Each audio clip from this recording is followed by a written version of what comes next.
لا إله إلا الله محمد كما اللهم بارك على محمد وعلى آل محمد كما باركت وعلى آل محمد اللهم رب هذه الدعوة الصلاة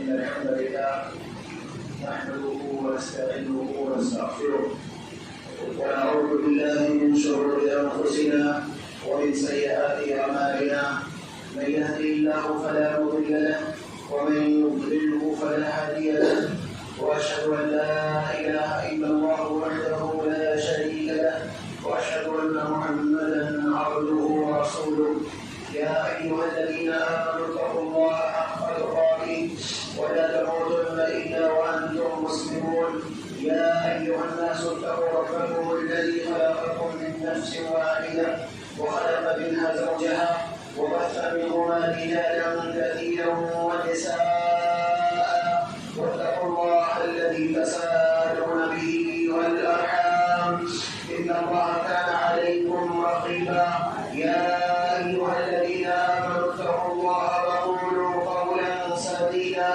يصلح لكم أعمالكم ويغفر لكم ذنوبكم ومن يطع الله ورسوله فقد فاز فوزا عظيما أما بعد فإن خير الحديث كتاب الله وخير الهدي هدي محمد صلى الله عليه وسلم وشر الأمور محدثاتها وكل محدثة بدعة وكل بدعة ضلالة وكل ضلالة في النار رب اشرح لي صدري ويسر لي أمري واحلل عقدة من لساني يفقهوا قولي سبحانك لا علم لنا إلا ما علمتنا إنك أنت العليم الحكيم.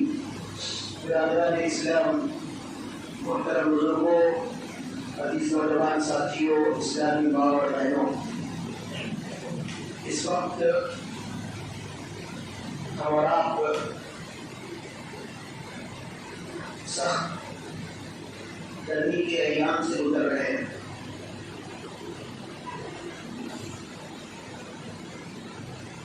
زندگی میں موسم کی تبدیلی سے ہم اور آپ متاثر ہوتے ہیں. کبھی سردی کا زمانہ آتا ہے تو ہم سخت سے سخت سردی کے شکار ہو جاتے ہیں. اسی طریقے سے جب گرمی کا موسم آتا ہے تو کبھی ایسا ہوتا ہے کہ معمولی طور سے ہٹ کر کے ہم سخت گرمی کے شکار ہو جاتے ہیں. یقینی طور پر یہ سب ہماری زندگی کا حصہ ہے، لیکن بحیثیت مسلمان ہمارے لیے یہ سب ایک عبرت ہے، ایک نصیحت ہے، اور ہمیں اور آپ کو متنبہ اور خبردار کرنے کے لیے. گرمی کے ایام جب آتے ہیں تو اس میں ہم دیکھتے ہیں کہ انسان گرمی سے پریشان ہوتا ہے، پسینے سے شرابور ہوتا ہے، آدمی اف اور ہائے ہائے کرنا شروع کر دیتا ہے. یہ گرمی کیوں ہے؟ اس کی وجہ کیا ہے؟ اس گرمی کی حقیقت کیا ہے؟ اور اس گرمی کے مقابلے میں وہ گرمی جو جہنم کی گرمی ہے اس کی حقیقت کیا ہے؟ اور اس جہنم کی گرمی سے بچاؤ کا راستہ کیا ہے؟ یہ ساری کی ساری باتیں شریعت نے ہمیں بتا دی ہیں. قرآن اور حدیث کے حوالے سے ہمیں اس بات کا علم ہوتا ہے کہ اس گرمی کی حقیقت کیا ہے، کیوں گرمی آتی ہے، اور اس گرمی کی حقیقت کیا ہے. کتنی گرمی ہے بنسبت اس گرمی کے جو جہنم کی گرمی ہے. یہ ساری باتیں نبی کریم جناب محمد رسول اللہ صلی اللہ علیہ وسلم نے احادیث کے اندر بیان فرما دی. چنانچہ آج کے خطبہ میں مختصر طور پر اسی سلسلے میں چند باتیں میں آپ کے سامنے رکھنے کی کوشش کروں تو اللہ تعالیٰ ہم سبوں کو اس پر عمل کی توفیق عطا فرمائے. صحیح بخاری کی روایت ہے گرمی کی وجہ کیا ہے؟ جب ہم دیکھتے ہیں گرمی حد سے زیادہ پڑ رہی ہے، لیول کراس ہو رہا ہے، لوگ ہر دن کی بات کر رہے ہیں کہ آج ریکارڈ توڑ چکا ہے، 47 سال یا 37 سال میں ریکارڈ ٹوٹ رہا ہے گرمی کی وجہ سے. اپریل کے مہینے میں 42 اور 43 اور 44 ڈگری کی گرمی شہر کے اندر، ہر آدمی پریشان ہے. آخر اس گرمی کی وجہ کیوں گرمی پڑتی ہے دنیا کے اندر؟ نبی کریم جناب محمد رسول اللہ صلی اللہ علیہ وسلم نے ارشاد فرمایا، صحیح بخاری کی روایت ہے، اشتكت النار الى ربها فقالت رب اكل بعضي بعضا. اللہ کے رسول صلی اللہ علیہ وسلم نے ارشاد فرمایا، دوزخ نے اپنے رب سے شکایت کی، جہنم نے اپنے رب سے شکایت کی. فقالت، اس نے کہا، رب اكل بعضي بعضا، اے میرے رب، اے میرے اللہ، میرا ایک حصہ جہنم کی تپش کی وجہ سے، آگ کی گرمی کی وجہ سے، میرا ایک حصہ دوسرے حصے کو کھائے جا رہا ہے. جہنم کی گرمی کی وجہ سے، دوزخ کی تپش کی وجہ سے میرا یہ ایک حصہ جو ہے دوسرے حصے کو کھائے جا رہا ہے. فَأَذِنَ لَهَا بِنَفَسَيْنِ، اس پر اللہ رب العالمین نے جہنم کو 2 سانسیں لینے کی اجازت دی. جہنم کو اللہ رب العالمین نے 2 سانسیں لینے کی اجازت دی. نفس فی الشتاء ونفس فی الصیف، ایک سانس گرمی کے موسم میں لینے کی اجازت ملی اور دوسری سانس سردی کے موسم میں لینے کی اجازت ملی. چنانچہ نبی کریم جناب محمد رسول اللہ صلی اللہ علیہ وسلم نے ارشاد فرمایا، فَأَشَدُّ مَا تُحِبُّونَ مِنَ الْحَرِّ وَأَشَدُّ مَا تُحِبُّونَ مِنَ الزَّمْهَرِيرِ. اللہ کے رسول صلی اللہ علیہ وسلم فرماتے ہیں کہ اب انتہائی سخت گرمی اور انتہائی سخت سردی کی تم محسوس کرتے ہو، وہ جہنم کی 2 سانس کی وجہ سے ہے. جہنم کی 2 سانس سردی کے موسم میں لیتی ہے، انسان بہت سخت سردی محسوس کرتا، اور جب یہ دوزخ یہ جہنم گرمی کے موسم میں جب سخت سانس لیتی ہے، انسان بہت زیادہ گرمی محسوس کرتا ہے ان 2 سانسوں کو لینے کی وجہ سے. اسی طریقے سے نبی کریم جناب محمد رسول اللہ صلی اللہ علیہ وسلم نے ارشاد فرمایا، صحیح مسلم کی روایت ہے، حضرت ابو ہریرہ رضی اللہ تعالیٰ عنہ حدیث کے راوی ہیں، وہ فرماتے ہیں کہ نبی کریم صلی اللہ علیہ وسلم نے ارشاد فرمایا، قالت النار رب اكل بعضي بعضا فأذن لي أتنفس. یہ آگ نے جہنم نے اللہ رب العالمین سے شکایت کی کہ میرا ایک حصہ دوسرے حصے کو کھایا جا رہا ہے، لہٰذا مجھ کو اجازت دی جائے سانس لینے کی. فأذن لها بنفسين. تو اللہ کے رسول صلی اللہ علیہ وسلم فرماتے ہیں کہ اللہ تبارک و تعالیٰ نے اس کو 2 سانسیں لینے کی اجازت دی. نفس فی الشتاء ونفس فی الصیف، ایک سانس گرمی میں لینے کے لیے اور دوسری سانس ٹھنڈی کے موسم میں لینے کے لیے. چنانچہ نبی کریم جناب محمد رسول اللہ صلی اللہ علیہ وسلم ارشاد فرماتے ہیں، فما وجدتم من برد او زمهرير فمن نفس جہنم وما وجدتم من حر او حرور فمن نفس جہنم. اللہ کے رسول صلی اللہ علیہ وسلم فرماتے ہیں، لہذا بہت زیادہ سخت گرمی کی جب شدت محسوس کرتے ہو وہ جہنم کی سانس لینے کی وجہ سے ہے، اور بہت زیادہ جب تم سردی محسوس کرتے ہو تو وہ بھی جہنم میں جہنم کے سانس لینے کی وجہ سے ہے. یہ صحیح مسلم کی روایت ہے.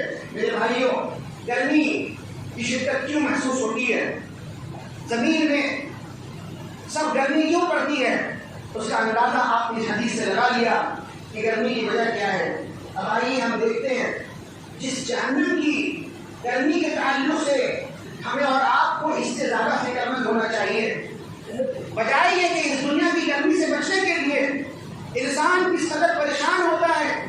ہر انسان اپنی استطاعت کے مطابق، اپنی وسعت کے مطابق، اپنی سطح کے مطابق اس گرمی سے بچنے کے لیے انتظام کر رہا ہے. آدمی کے پاس میسر ہے تو اے سی لگا رہا ہے، کولر لگا رہا ہے، دیگر انتظامات کر رہا ہے کہ کسی نہ کسی طریقے سے آدمی گرمی سے محفوظ رہے، اس سے نجات پائے. ہر انسان اس کے لیے فکر مند ہوتا ہے، لیکن ہمیں معلوم ہونا چاہیے یہ گرمی جہنم کی گرمی کے مقابلے میں کیا ہے. جہنم کی گرمی کتنی ہے اور دنیا میں پائی جانے والی گرمی کتنی ہے، اور اس گرمی سے نجات کا طریقہ ہم اختیار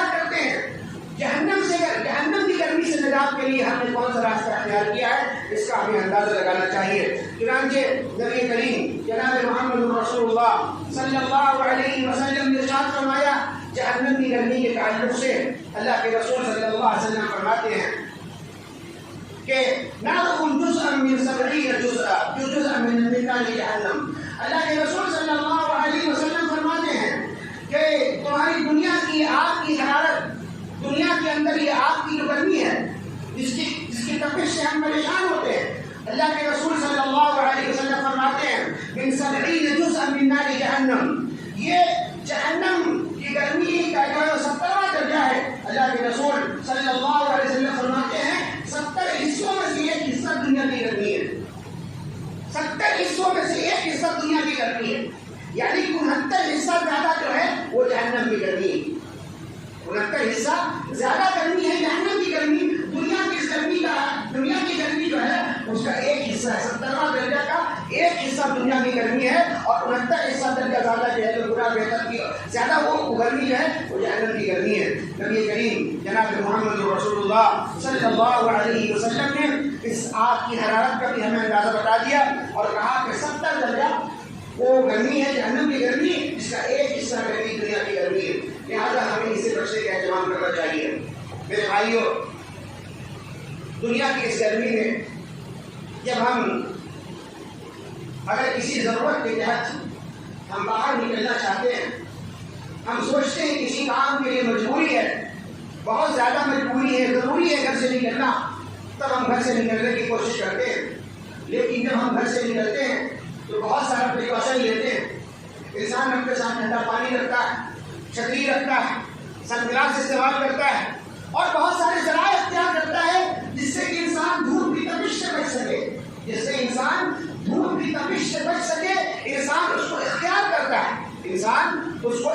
کرتا ہے، اور آدمی اس کے باوجود بھی جب راستے چلتا ہے وہ سوچتا ہے کہ آدمی اس کا گزر جو ہے دھوپ کے راستے سے نہ ہو، سائے سے ہو، چھاؤں سے ہو، انسان بہت ساری چیزوں کو اختیار کرتا ہے۔ میرے بھائیوں، دنیا کی گرمی کا یہ حال ہے کہ ایک حصہ گرمی دنیا کے اندر ہے، اس سے بچاؤ کا اتنا انتظام ہم آپ کرتے ہیں۔ نبی کریم جناب محمد رسول اللہ صلی اللہ علیہ وسلم نے جہنم کی گرمی اور قیامت کے دن کی گرمی کا بھی ذکر اپنی حدیث کے اندر کیا ہے۔ فرمایا نبی کریم جناب محمد رسول اللہ صلی اللہ علیہ وسلم نے قیامت کے دن آدمی کے سر سے سورج بہت قریب ہوگا، 1.25 میل کے برابر ہوگا، میل کے برابر ہوگا، اور صحابی رسول فرماتے ہیں مجھے اس کا علم نہیں ہے، اللہ کے رسول نے میل فرمایا ہے اور مجھے اس کا اندازہ نہیں ہے کہ اللہ کے نبی نے کون سا میل کہا ہے، آیا وہ سلائی جس سے سرما لگایا جاتا ہے اسے بھی میل کہا جاتا ہے، وہ میل آپ نے مراد لیا ہے یا زمین کی مسافت ناپنے والے نے مراد لیا؟ نبی کریم جناب محمد رسول اللہ صلی اللہ علیہ وسلم نے کون سا میل مراد لیا ہے ہمیں اس کا اندازہ نہیں ہے، لیکن اللہ کے رسول فرماتے ہیں 1 میل کے اوپر سورج ہوگی، لہٰذا اس کی تپش سے بچنے کے لیے کیا ہوگا؟ جب کہ انسان پسینے سے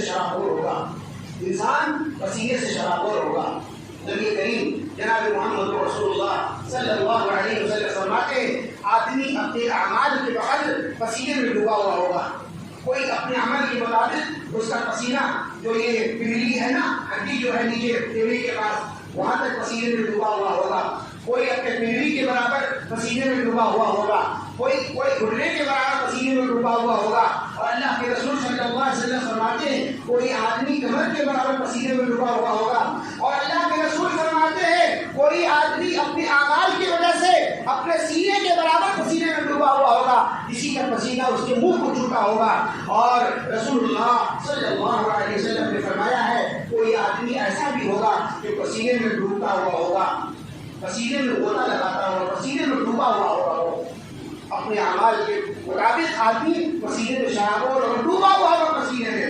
نبی کریم جناب محمد رسول اللہ صلی اللہ علیہ وسلم نے اس دن کی گرمی کی حالت کا اندازہ بتایا ہے، ایسی سب گرمی ہوگی، ہر آدمی پریشان ہوگا، سایہ تلاش کرتا ہوگا، لیکن اس وقت میں ایسے موقع پر نبی کریم صلی اللہ علیہ وسلم فرماتے ہیں کہ ایسے موقع پر اللہ تبارک و تعالیٰ کچھ لوگوں کو اپنے عرش کے سائے میں جگہ عطا فرمائے گا، ایسے موقع پر اللہ تبارک و تعالیٰ کچھ لوگوں کو اپنے عرش کے سائے میں علاوہ کوئی اور سایہ نہیں ہوگا. اگر آدمی کو سایہ کی ضرورت ہے تو وہاں صرف اللہ رب العالمین کا عرش ہے. اسی عرش کے نیچے جانے سے آپ کو سایہ حاصل ہوگا اور اس کے علاوہ کہیں سایہ نصیب نہیں ہوگا. نبی کریم جناب محمد رسول اللہ صلی اللہ علیہ وسلم نے ارشاد فرمایا، صحیح بخاری کی روایت ہے، اللہ کے رسول صلی اللہ علیہ وسلم فرماتے ہیں سبعۃ یظلهم اللہ فی ظلہ یوم لا ظل الا ظلہ. اللہ کے رسول فرماتے ہیں 7 قسم کے لوگ ایسے ہیں، 7 قسم کے لوگ ایسے ہیں جنہیں اللہ تبارک و تعالیٰ قیامت کے دن اپنے عرش کے سائے میں جگہ عطا فرمائے گا جس دن کوئی اور سایہ نصیب نہیں ہوگا. 7 قسم کے لوگوں کا تذکرہ اللہ کے رسول صلی اللہ علیہ وسلم نے حدیث میں کیا ہے اور فرمایا 7 قسم کے لوگ ایسے ہیں جنہیں اللہ تبارک و تعالیٰ قیامت کے دن عرش کے سائے میں جگہ عطا فرمائے گا جس دن اللہ کے عرش کے علاوہ کوئی اور سایہ نہیں ہوگا. سبعۃ یظلهم اللہ فی ظلہ یوم لا ظل یوم لا ظل الا ظلہ. تو کون لوگ ہیں 7 قسم کے لوگ کون ہیں؟ حدیث سنیں اور ان لوگوں میں اپنے آپ کو شامل کرنے کی کوشش کریں. اللہ کے رسول صلی اللہ علیہ وسلم نے ارشاد فرمایا امام العادل، عدل کرنے والا امام، ایسا آدمی جس کو دنیا میں کہیں پر کوئی موقع ملا، قاضی بنایا گیا، حاکم بنایا گیا، فیصلہ کرنے والا بنایا گیا، اس کے سامنے معاملات آئے اور اس نے اس معاملہ کو حل کیا، انصاف کے ساتھ حل کیا، عدل کا معاملہ اختیار کیا، ناانصافی نہیں کی کسی کے ساتھ، منہ دیکھ کر کسی کے لیے فیصلہ نہیں کیا، جانبدارانہ فیصلہ نہیں کیا، ایک طرفہ فیصلہ نہیں کیا کہ ہاں فلاں آدمی ہے لہذا اس کو دیکھ کر فیصلہ کر دیا جائے. نبی صلی اللہ علیہ وسلم فرماتے امام العادل، عدل کرنے والا امام. یہ ضروری نہیں ہے کہ اس حدیث کے لیے، اس حدیث پر عمل ہونے کے لیے یا اس حدیث کے مطابق جو صفت بتائی گئی ہے اس سے متصف ہونے کے ضروری نہیں ہے کہ آپ کسی کے لیے کہیں قاضی بنایا جائے، کہیں جج بنایا جائے، کہیں حاکم بنایا جائے، کہیں منصف بنایا جائے، ضروری نہیں ہے. آدمی کو عدل کرنا ہے، آدمی عدل اپنے گھر میں بھی کر سکتا ہے، آدمی عدل اپنے گھر میں بھی کر سکتا ہے، آدمی عدل اپنے مال بچوں میں بھی کر سکتا ہے، آدمی عدل اپنی بیویوں میں بھی کر سکتا ہے. یہ تمام راستے ہیں جہاں آپ کو عدل کا راستہ اختیار کرنا. امام العادل، عدل کرنے والا امام، ایسا شخص جس کو منصف بنایا گیا ہو، فیصلہ کرنے والا بنایا گیا، فیصلہ کرے انصاف کے ساتھ فیصلہ کرے، امام العادل. اس کے بعد نبی کریم جناب محمد رسول اللہ صلی اللہ علیہ وسلم فرماتے ہیں وشاب نشا فی عبادت اللہ، اور ایک ایسا جوان جس نے اپنی جوانی اللہ رب العالمین کی عبادت میں گزاری. میرے بھائیو، ہم جانتے ہیں کہ عام طور پر جوانی کو دیوانی کا نام دیا جاتا ہے. جوانی ہے کہ وہ دیوانی ہے. جوانی میں انسان لاابالی پن کا شکار ہوتا ہے، اس کو کسی چیز سے مطلب نہیں ہے، اس کی ایک الگ دنیا ہو جاتی ہے، دنیا کی رنگینیوں میں کھویا رہتا ہے. اس کے بعد اس کے پاس بہت ساری چیزیں ہیں، اس کو شوق کے لیے اس کو سجنا ہے، سنورنا ہے، زیب و زینت اختیار کرنا ہے اور بہت لاابالی پن زندگی گزر جاتی ہے جوانوں کی زندگی. لیکن نبی کریم صلی اللہ علیہ وسلم نے جوانوں کو بتایا ہے کہ اگر تم اپنی جوانی کو روک سکتے ہو، تمہاری جوانی صحیح طریقے پر رہتی ہے، اللہ اور اللہ کے رسول صلی اللہ علیہ وسلم کے حکموں کے مطابق ہوتی ہے، اللہ کی عبادت میں گزرتی ہے، وہ جوان جو فجر کی نماز کے لیے مسجد میں آتا ہو، بستر کو چھوڑ کر کے آتا ہو، اللہ کے رسول صلی اللہ علیہ وسلم فرماتے ہیں وشاب نشا فی عبادت اللہ، وہ جوان جس کی جوانی اللہ رب العالمین کی عبادت میں گزری ہے، اللہ کی مرضی کے مطابق گزری ہے، کتاب اللہ کے مطابق گزری ہے، سنت رسول اللہ کے مطابق گزری ہے. نبی صلی اللہ علیہ وسلم فرماتے ہیں ایسا جوان کل قیامت کے دن اللہ رب العالمین کے عرش کی سائے میں لگا کر اس کو ملے گی.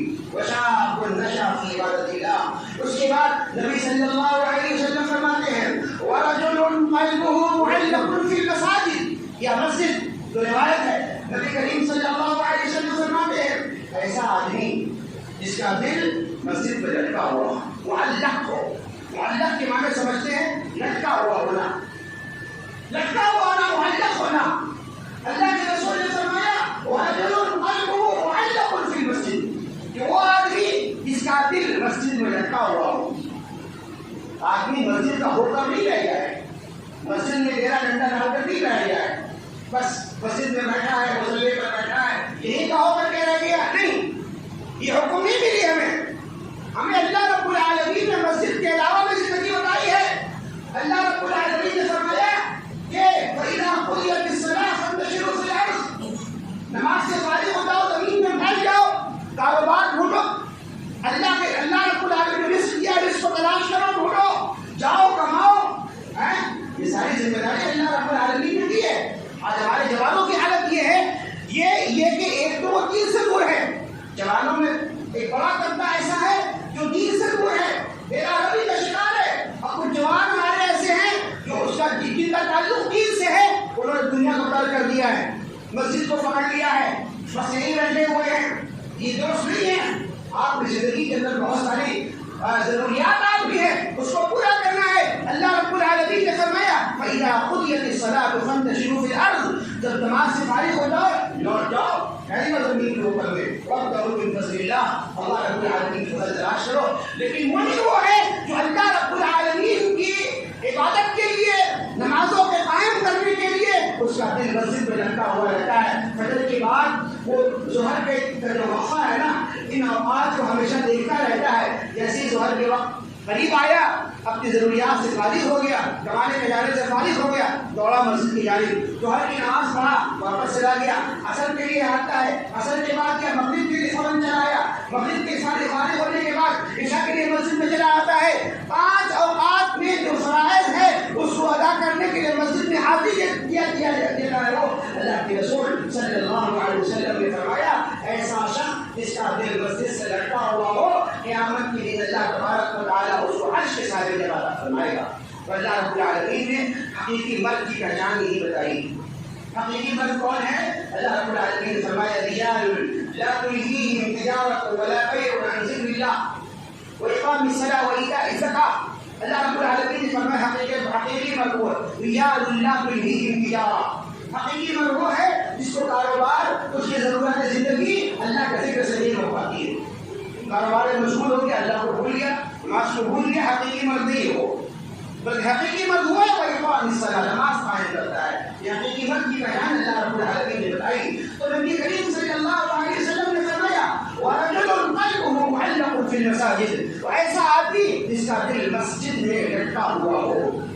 3 آدمی ہو گیا، امام عادل وشاب نشأ فی بلد اللہ ورجل قلبه معلق فی المساجد۔ چوتھا آدمی کون ہے؟ اللہ کے رسول صلی اللہ علیہ وسلم فرماتے ہیں ورجلان تحابا فی اللہ اجتمعا علیہ وتفرقا علیہ۔ اللہ اکبر۔ اس مادہ پرستی کے دور میں جب ایک آدمی دوسرے آدمی کو سلام نہیں کرتا ہے نا، مقصد کے تحت سلام کرتا ہے۔ ایک آدمی دوسرے آدمی کو سلام نہیں کرتا، مقصد کے تحت کوئی مقصد اس کے ہے، کوئی فائدہ ہے تو اس کو سلام کر رہا ہوگا، سلام نہیں کرنا دوبارہ نہ کرے۔ ایسے موقع پر نبی صلی اللہ علیہ وسلم نے سنائی اور فرمایا ورجلان تحابا، 2 آدمی ایسا جو محبت کرتا فی اللہ، اللہ کے واسطے محبت کرتا، اس کی محبت اللہ کے واسطے ہے، اجتماع علیہ، ملاقات کرتا اللہ کے واسطے، وتفرقا علیہ، جدا ہوتا اللہ کے واسطے۔ یہ دنیا کی محبت اس سے دل میں نہیں ہے۔ ایک آدمی یہاں سے کئی میل دور ہے، لیکن وہ آدمی اس سے ملاقات کا خواہش مند ہے، فون پر بات کر رہا ہے، اچھے دور میں نئی بات ہو رہی، ملاقات کے بھی چلا جا رہا ہے، ہفتے 2 ہفتے میں چلا گیا ملاقات کرنے کے لیے۔ پوچھا کیوں؟ جانے کی وجہ کیا؟ رشتہ داری اس سے ناجاری رشتہ ہے، جاری رشتہ ہے، جو ساری رشتہ ہے، کاروباری رشتہ ہے، کون سا رشتہ؟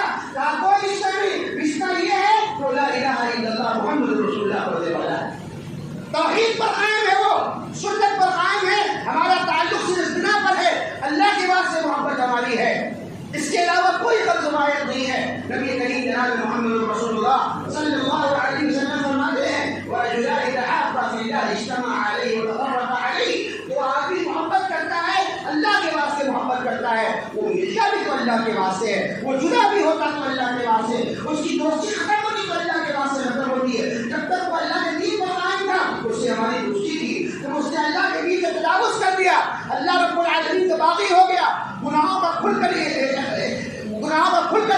کرنے والا ہو گیا، ہمارا تعلق اس سے ٹوٹ گیا، کیونکہ اب اس سے ہمارا کوئی تعلق نہیں ہے، اس نے اللہ کے دین کا مذاق اڑایا ہے، اللہ کی نیکی شریعت کا مذاق اڑایا ہے، اس نہیں ہے. نبی کریم جناب محمد رسول اللہ صلی اللہ علیہ وسلم فرماتے ہیں وَرَجُلَانِ تَعَافَّا فِي اللَّهِ اجْتَمَعَ عَلَيْهِ وَتَفَرَّقَ عَلَيْهِ. اس کے بعد پانچواں کون ہے؟ نبی کریم صلی اللہ علیہ وسلم فرماتے ہیں وَرَجُلٌ دَعَتْهُ امْرَأَةٌ ذَاتُ مَنْصَبٍ وَجَمَالٍ فَقَالَ إِنِّي أَخَافُ اللَّهَ.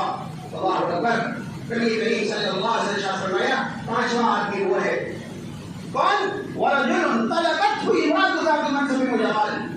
ایک ایسا آدمی جس کو جاہ اور منصب والی عورت آواز دے، طاقتور عورت، مال و دولت والی عورت، خوبصورت عورت، اس کو آواز دعوت گناہ دے اور بجائے وہ اس گناہ پر وہ تیار ہو جائے، اس کی بات مان لے.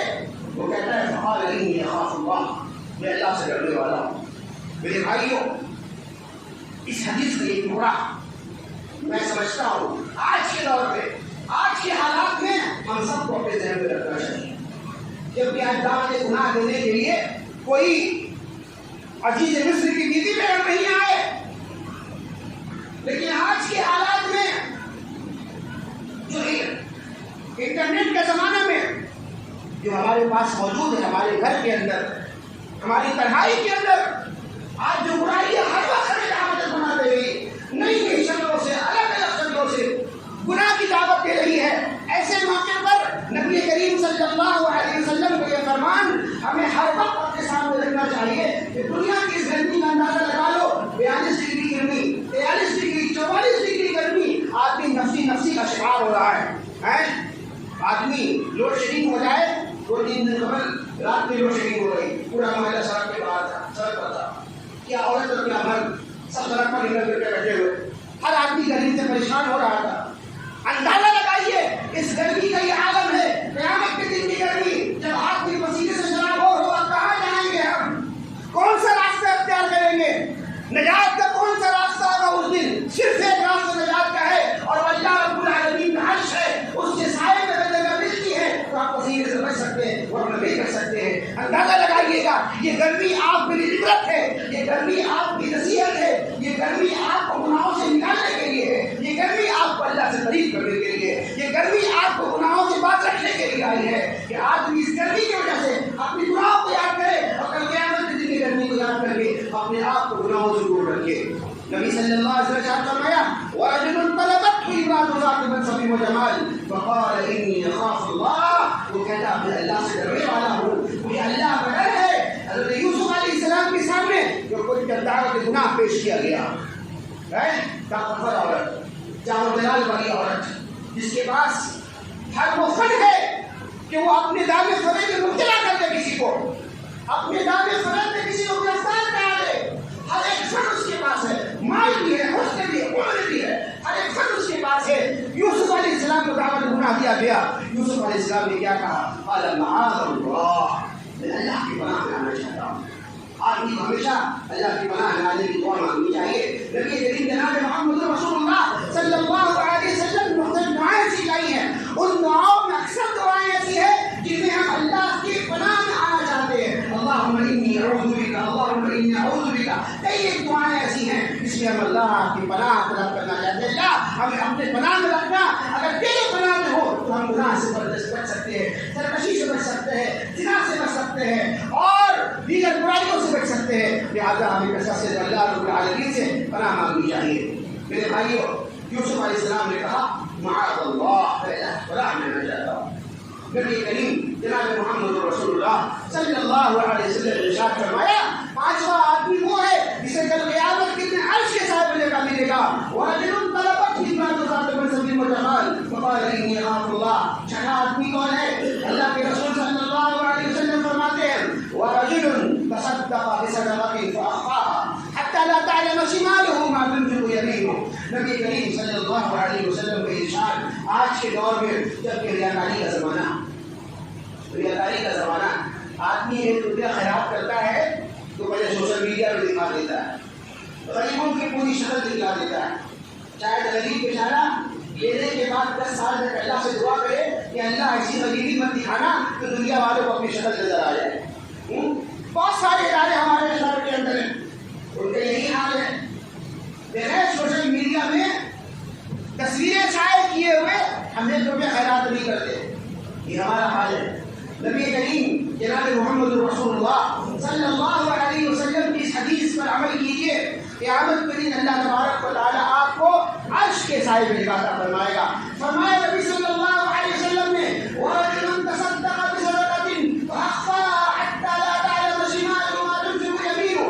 اللہ کے رسول فرماتے ہیں قیامت کے دن عرش کے سائے میں جگہ پانے والا وہ خوش نصیب بھی ہوگا جو دنیا میں اپنے مال کو صدقہ کرتا تھا, خرچ کرتا تھا, اللہ کے راستے میں مال خرچ کرتا تھا. کس حال میں خرچ کرتا تھا؟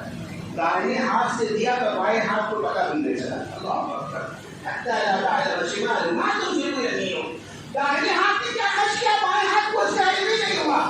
اس قدر پوشیدہ طور پر, اس قدر چھپا کر کے صدقہ کرنا, خیرات کرنا, یہ اتنا بہترین عمل ہے. اللہ اکبر.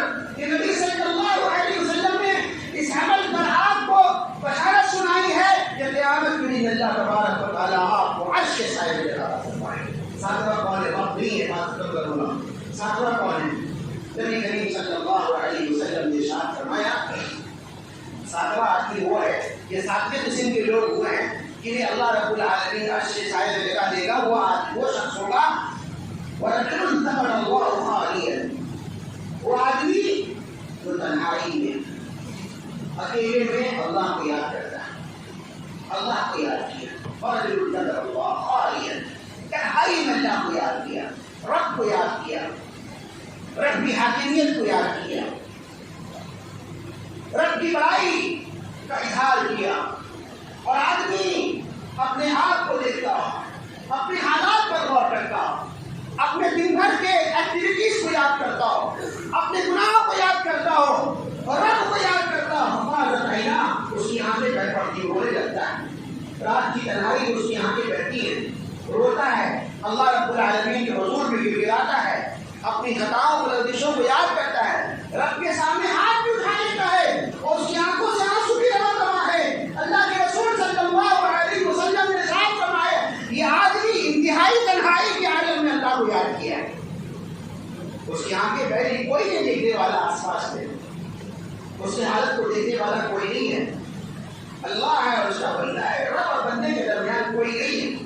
تنہائی کا عالم ہے, اکیلا ہے, اپنے رب کو یاد کر رہا, اپنے مالک حقیقوں کو یاد کر رہا, اپنے ملک حقیقی کو یاد کر رہا ہے, اس کے دیے ہوئے احسانات کو یاد کر رہا, اس کے دیے ہوئے انعامات کو یاد کر رہا ہے, اور وہ خود جو گناہ میں مبتلا ہے اس کو بھی یاد کرتا ہے, رب سے مغفرت کا طلبگار بھی ہے, اور اس حال میں اپنے رب کو یاد کر رہا ہے. وہ رو رہا ہے, یہ گڑا رہا ہے, سسکیاں لے رہا ہے. نبی کریم جناب محمد رسول اللہ صلی اللہ علیہ وسلم نے ارشاد فرمایا وَرَجُلٌ ذَكَرَ اللَّهَ خَالِيًا فَفَاضَتْ عَيْنَاهُ. 7ویں قسم کے لوگ وہ ہیں جنہیں اللہ تبارک و تعالیٰ کل قیامت کے دن عرش کے سائے میں جگہ عطا فرمائے گا. ان 7 قسم کے لوگوں کا تذکرہ نبی کریم صلی اللہ علیہ وسلم کی اس حدیث سے ملتی ہے جو صحیح بخاری کی روایت ہے. ایک اور حدیث بیان کر کے بات کرتا ہوں, وہ چھوٹی سی حدیث ہے. اللہ کے رسول صلی اللہ علیہ وسلم نے ارشاد فرمایا, صحابہ فرماتے ہیں کہ اللہ کے رسول صلی اللہ علیہ وسلم نے جہنم کا تذکرہ کیا. جب آپ جہنم کا تذکرہ کر رہے تھے نا تو آپ اپنے چہرے کو اس طرح پیچھے کر لیتے, اپنے چہرے کو اس طرح پیچھے کر لیتے, پھر آپ اپنے چہرے کو سامنے لائے, پھر آپ صلی اللہ علیہ وسلم جہنم کا تذکرہ کیا, پھر آپ صلی اللہ علیہ وسلم چہرے کو اس طرح پیچھے کر لیا. صحابی رسول فرماتے ہیں, جو راوی حدیث ہے, وہ فرماتے ہیں مجھے ایسا لگ رہا تھا کہ شاید اللہ کے رسول جہنم کے آگ کو دیکھ رہے ہیں, شاید اللہ کے رسول جہنم کی آگ کو دیکھ رہے ہیں, اسی لیے اپنے چہرے کو پیچھے کر لے رہے ہیں اس سے بچنے کے لیے. یہاں تک کہ اللہ کے رسول صلی اللہ علیہ وسلم اتقوا النار فرمائے, اتقوا النار, جہنم کی اس آگ سے بچو, اس گرمی سے بچو. کیا دیکھ کر کے اگر تم کو کھجور کی ایک کوٹلی بھی صدقہ کر دے تو, یا کھجور کا آدھا حصہ بھی تم کو صدقہ کرنا پڑے گا, کھجور کا آدھا حصہ بھی صدقہ کر دو. اگر تم کو جہنم کی آگ سے بچنا ہے تو کھجور کا آدھا حصہ بھی صدقہ کر دو. یہ صدقہ کرو اللہ کے راہ میں, اگر تم جہنم کی آگ سے بچو. لہٰذا صدقہ اور خیرات ہمیں کثرت سے کرنا چاہیے. یہ صدقہ, یہ خیرات اللہ کے رسول صلی اللہ علیہ وسلم نے فرمایا ہے کہ جہنم کی آگ سے بچائے گی. اس کا ہمیں اہتمام کرنا چاہیے. اور اسی حدیث کا آخری حصہ یہ ہے کہ اللہ کے رسول فرماتے ہیں اگر کسی کے پاس کھجور کا آدھا حصہ صدقہ کرنا میسر نہ ہو تو اللہ کے رسول نے فرمایا فَبِكَلِمَةٍ طَيِّبَةٍ اسے چاہیے زبان سے اچھی بات کر دے تو اسے زبان سے جو اللہ رب العالمین نے زبان دی ہے نا وہ زبان سے بات نکالے تو اچھی بات نکالے، ایسی بات نکالے جو سماج کے لیے معاشرے کے لیے پازیٹیو ہو، بہترین ہو، اور جس کو سننے کے بعد آدمی اس کی دنیا بھی سنورے آخرت بھی سنورے، اور ایسی بات جس سے کسی کو ٹھیس میں پہنچے، کسی کو تکلیف میں پہنچے، ایسی بات زبان سے نکالا کرو تاکہ فَبِكَلِمَةٍ طَيِّبَةٍ اس اچھی بات کے ذریعہ بھی تم جہنم کی گرمی سے اور جہنم کی آگ سے بچاؤ کا راستہ ہوگا۔ اللہ تبارک و تعالیٰ سے دعا ہے اللہ تبارک و تعالیٰ ہم سبوں کو اس دنیا کی جو گرمی جس پہ ہم اور آپ سب پریشان ہیں، اللہ تبارک و تعالیٰ اس گرمی سے بھی ہمیں نجات عطا فرمائے۔ اللہ تبارک و تعالیٰ جلد سے جلد آسمان سے اپنی رحمت کے دروازے کو کھول دے اور بارش کی صورت میں اللہ تعالیٰ اپنی رحمت ہم پر نازل فرما۔ اللہم اغثنا اللہم اغثنا اللہم اغثنا، اے اللہ رب العالمین ہم پر بارش نازل فرما دے تاکہ ہم جو گرمی سے پریشان ہیں الہ العالمین اس گرمی سے ہمیں راحت ملے۔ الہ العالمین ہمارے اعمال کو، ہمارے کردار کو اس طرح بنا دے کہ ہم اس دنیا کی گرمی کے علاوہ جو آخرت کی گرمی ہے جو 70 گنا زیادہ ہے، الہ العالمین اس گرمی سے بھی ہمیں نجات حاصل ہو سکے، ہمیں ایسے اعمال اور ہمیں ایسا کردار بجا لانے کی توفیق عطا فرما۔ الہ العالمین ہمیں جو بیمار ہے ہمیں شفا عطا فرما۔ الہ العالمین ہمیں جو پریشان حال ہے ان کی پریشانیوں کو دور فرما۔ الہی ہمیں جو مقروض ہے ان کے قرض کو ادا کرنے کو سوچا کی فراہم فرما۔ الہی ہمیں دنیا میں زندہ رکھنا، اسلام پر زندہ رکھنا، ایمان پر زندہ رکھنا، اور جب ہمارا خاتمہ ہو اسلام اور ایمان پر خاتمہ ہو۔ اقول قولی ھذا استغفر اللہ لی ولکم ولسائر المسلمین واستغفروہ انہ هو الغفور الرحیم۔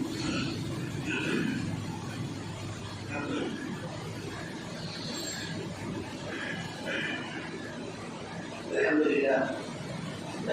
لله الذي لم يتخذ ولدا ولم يكن له شريك في الملك ولم يكن له ولي من الذل وكبره تكبيرا الله اكبر كبيرا الحمد لله كثيرا وسبحان الله بكرة وأصيلا اللهم صل على محمد وعلى آل محمد كما صليت على إبراهيم وعلى آل إبراهيم إنك حميد مجيد اللهم بارك على محمد وعلى آل محمد كما باركت على إبراهيم وعلى آل إبراهيم إنك حميد مجيد۔